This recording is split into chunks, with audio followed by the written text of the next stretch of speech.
Assalamualaikum warahmatullahi wabarakatuh.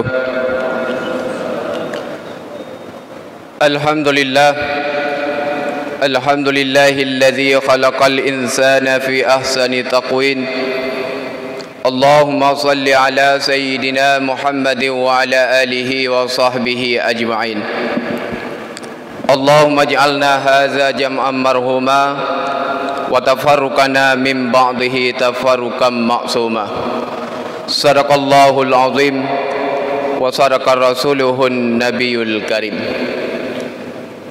Setelah kita memuja dan memuji kepada Allah Subhanahu wa taala dan bersalawat kepada baginda Rasulullah sallallahu alaihi wasallam, mari yang saya muliakan terutama sekali kepada guru kita bersama, imam besar masjid beserta seluruh pengurusnya yang insya-Allah Allah muliakan, juga yang mulia kepada guru-guru kami, abi, abati, walid, walidi, dan juga kepada seluruh orang tua kami, kaum muslimin dan muslimat sidang jamaah subuh yang dimuliakan Allah Subhanahu wa taala.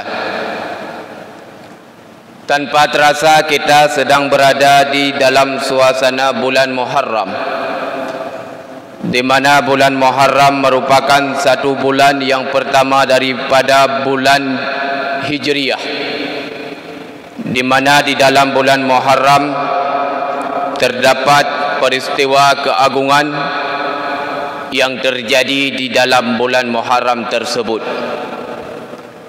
Di antaranya ketika kita berbicara tentang Muharram, mengingat kembali kita akan peristiwa hijrah baginda Rasulullah sallallahu alaihi wasallam dari Mekkah Al-Mukarramah menuju Madinah Al-Munawwarah. Ketahuilah yang bahwasanya sebelum Rasulullah hijrah dari Mekkah Al-Mukarramah menuju Madinah Al-Munawwarah, terlebih dahulu Rasulullah pernah hijrah bersama para sahabat.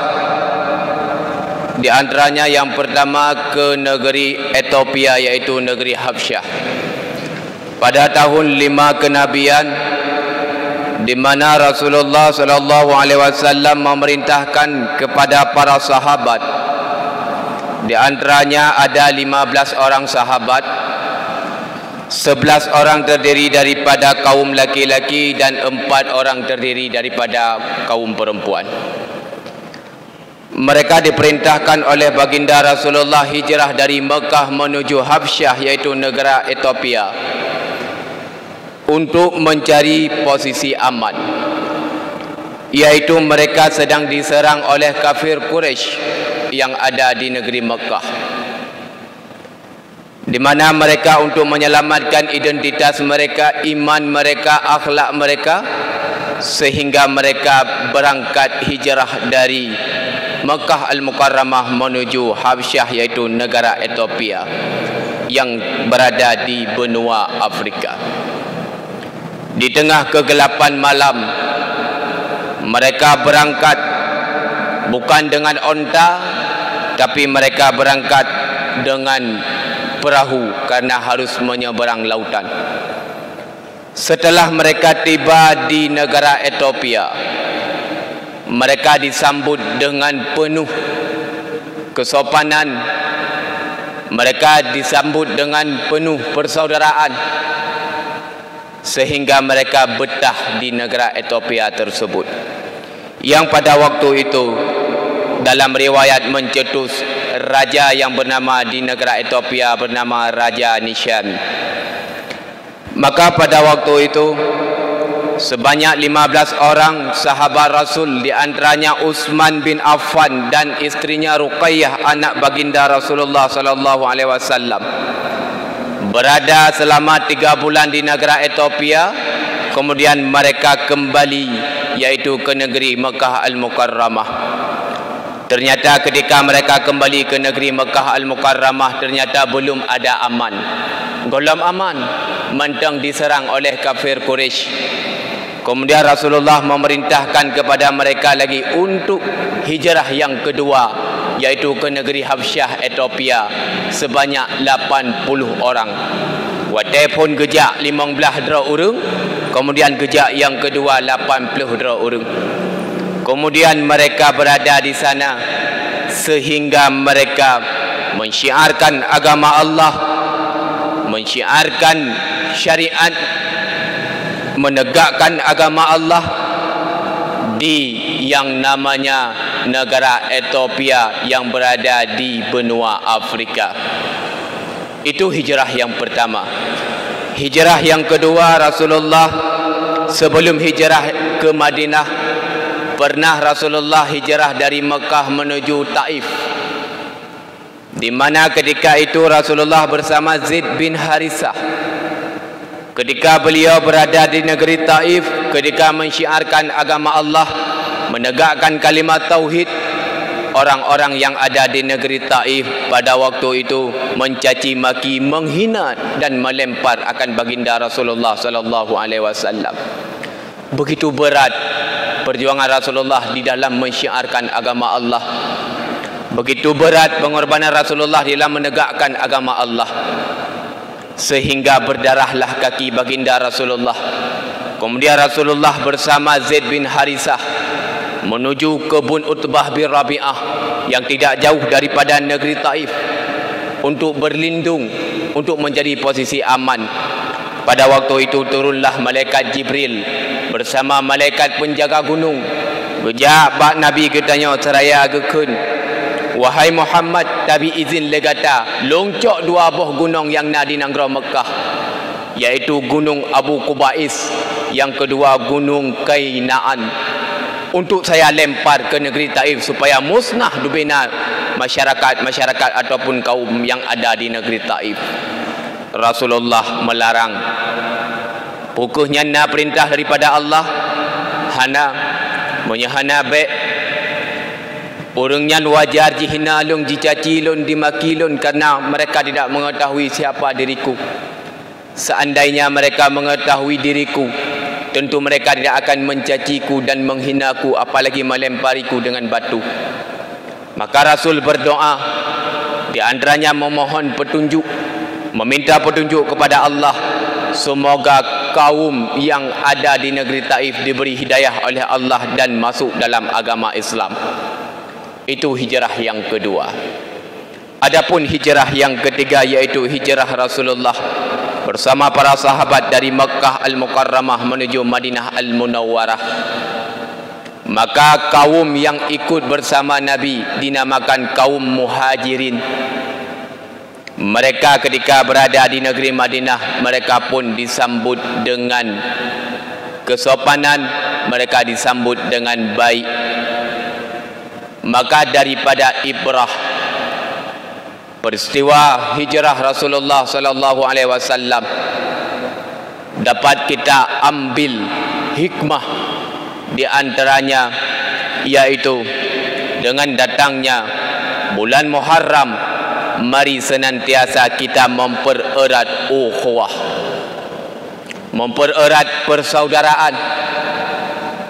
Karena di antara kita satu individu dengan individu yang lain tidak ada beda di sisi Allah.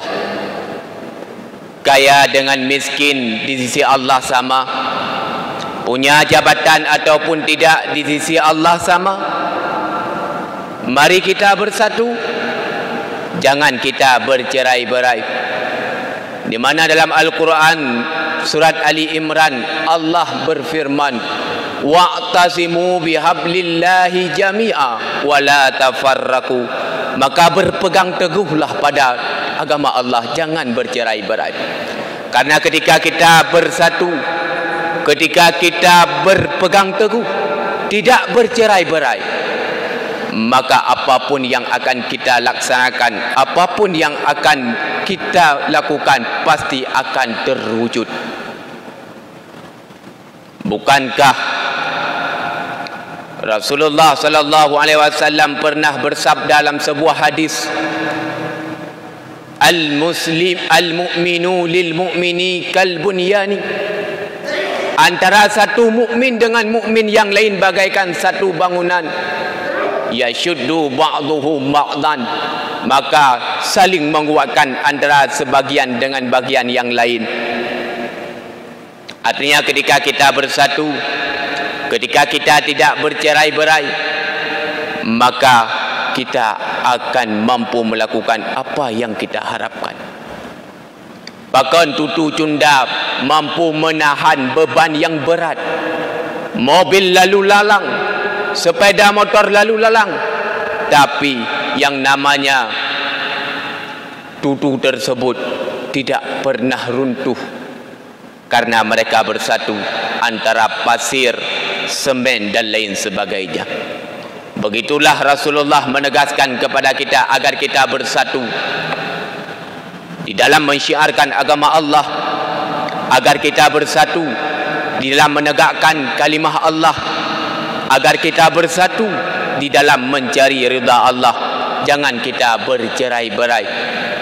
Baik gara-gara sabuh perbuatan dapat kita meruntuhkan persaudaraan sehingga kita menciptakan permusuhan. Bukankah permusuhan ini merupakan satu hal yang sangat dilarang oleh agama? Dalam agama Islam sangat mencintai akan persaudaraan. Beda suku, beda bangsa, beda rupa, itu hal yang wajar. Tapi dengan kita bersatu, saling kenal mengenal, maka kita semua akan mampu melakukan apa yang kita impiankan. Maka inilah perintah Rasulullah di dalam hijrah beliau. Rasulullah pernah mengatakan kepada para sahabatnya ketika hijrah ke Ethiopia, saling menghargai, saling menghormati, saling menyayangi akan saudara kalian yang ada di negeri Ethiopia. Getanyo kadang satu akidah, kita satu agama, kita satu bangsa. Jangan pernah kita bercerai-berai. Haruslah kita bersatu, haruslah kita berpegang teguh pada agama Allah. Kemudian seiring dengan momentum bulan Muharram, maka mari kita wujudkan akhlak kita lebih baik daripada tahun-tahun yang sebelumnya. Bukankah Rasulullah diutuskan, innama bu'istu liutammima makarimal akhlak, sesungguhnya hanya saja aku diutuskan ke dunia ini hanya untuk menyempurnakan akhlak manusia. Akhlak, tingkah laku ini merupakan cerminan bagi diri kita. Ketika kita ingin memerintahkan seseorang, baru orang lain mau mengikuti kita ketika kita berakhlak mulia. Ketika kita mempunyai akhlak mulia, apapun yang kita perintahkan kepada orang, maka orang tersebut akan mau mengikutinya. Di antara akhlak mulia yang patut kita terapkan dalam kehidupan kita sehari-hari, yaitu kita harus memiliki sifat qanaah. Apa itu sifat qanaah? Merasa cukup apa yang Allah berikan. Betapapun kondisi yang kita alami, pasti ada yang lebih parah di bawah kita. Uronyo le getanyo na Honda, kadang na saudara getanyo manteng ge itangin. Hari ini kita masih bisa berjalan dengan cepat. Walaupun belum punya kereta, walaupun belum punya sepeda dan mobil, masih ada saudara kita yang hari ini dalam keadaan sakit. Maka untuk menggapai sifat qanaah tersebut, di antaranya dengan kita memandang urusan akhirat ke atas, memandang urusan dunia ke bawah. Bila urusan dunia tak pandang ke atas, maka tidak akan lahir sifat qanaah. Selalu kita berburuk sangka kepada Allah. Tapi ketika kita memandang ke bawah urusan dunia, tentu kita akan bersyukur di atas nikmat Allah yang Allah berikan. Di antaranya nikmat yang Allah berikan kepada kita berupa umur, berupa rezeki dan lain sebagainya. Maka kita baik terbayang ketika mempunyai harta yang banyak, jabatan yang banyak, itu merupakan orang yang senang. Karena kaya yang sesungguhnya tidak dimiliki oleh orang yang kaya. Kaya yang sesungguhnya tidak dimiliki oleh orang yang punya jabatan. Tapi kaya yang sesungguhnya, kata Rasul, hanya dimiliki oleh orang-orang yang kaya hatinya. Laisal ghina an kasratil aradi. Yang dikatakan kaya bukan karena banyaknya harta, walakinnal ghina ghinan nafsi. Tapi yang dikatakan kaya itulah kaya jiwanya, yaitu selalu bersyukur di atas nikmat yang Allah berikan. Ketika dia diberi nikmat, maka dia bersyukur. Ketika dia diuji, dia tidak pernah mengeluh, karena dia rida di atas ketetapan yang Allah berikan kepadanya.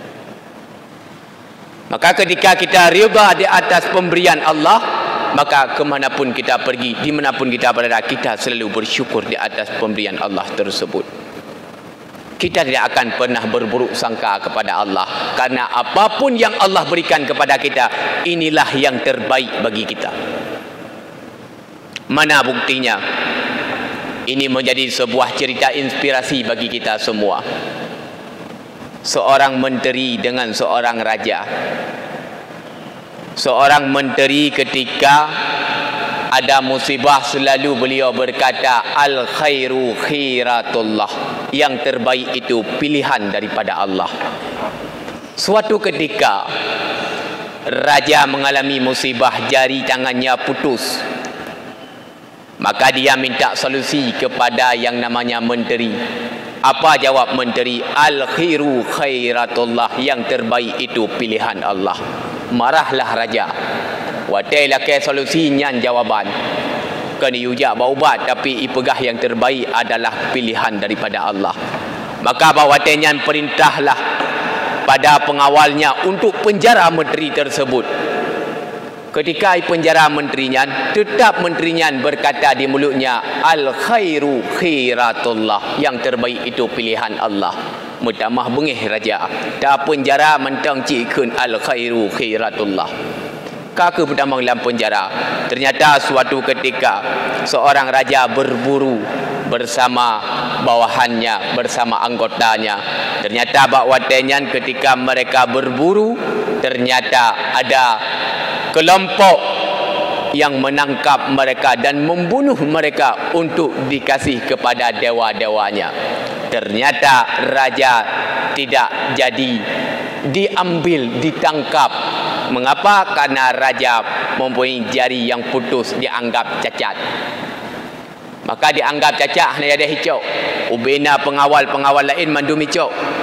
Dan dikasih makanan untuk dewanya. Maka pada waktu itu raja pun bersyukur karena selamat daripada pembunuhan tersebut.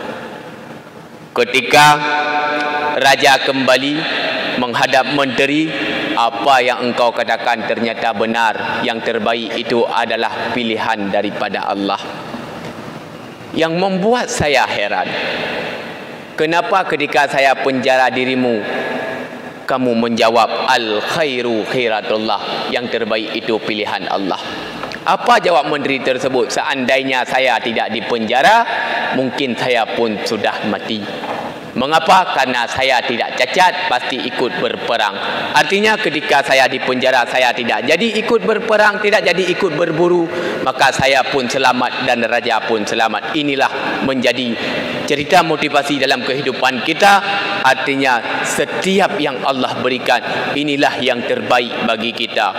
Wa asa, dalam Al-Quran Allah berfirman, wa asa an takrahu syai'an wa huwa khairul lakum.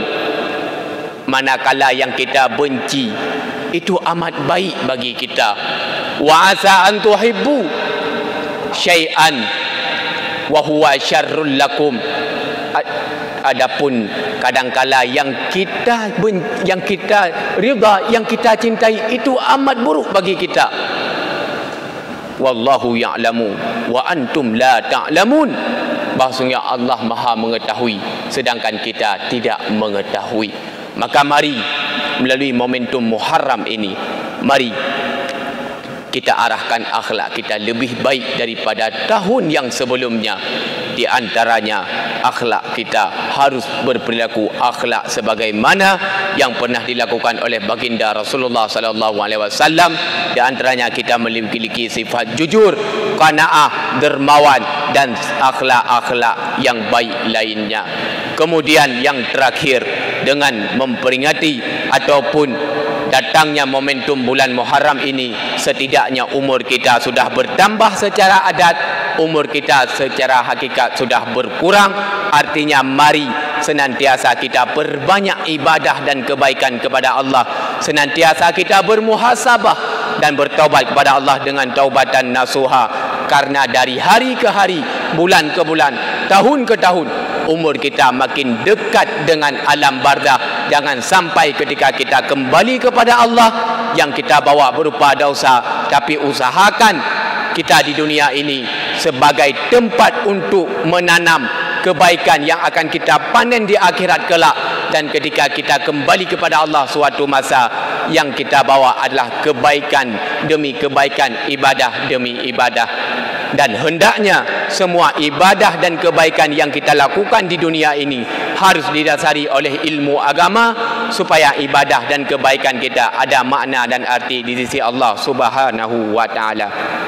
Mudah-mudahan melalui momentum Muharram ini, mari senantiasa kita introspeksi diri, mari senantiasa kita bermuhasabah, mengingat, merenung akan dosa-dosa kita, kemudian kita bertobat kepada Allah, dan mari kita perbanyak ibadah, mari kita perbanyak kebaikan sebagai bekal bagi kita untuk menghadap Allah pada suatu masa. Mudah-mudahan kita semua menjadi hamba-hambanya Allah yang mendapat kebahagiaan dan kemenangan mulai dunia hingga akhirat sebagaimana harapan dan dambaan kita bersama. Amin ya rabbal alamin.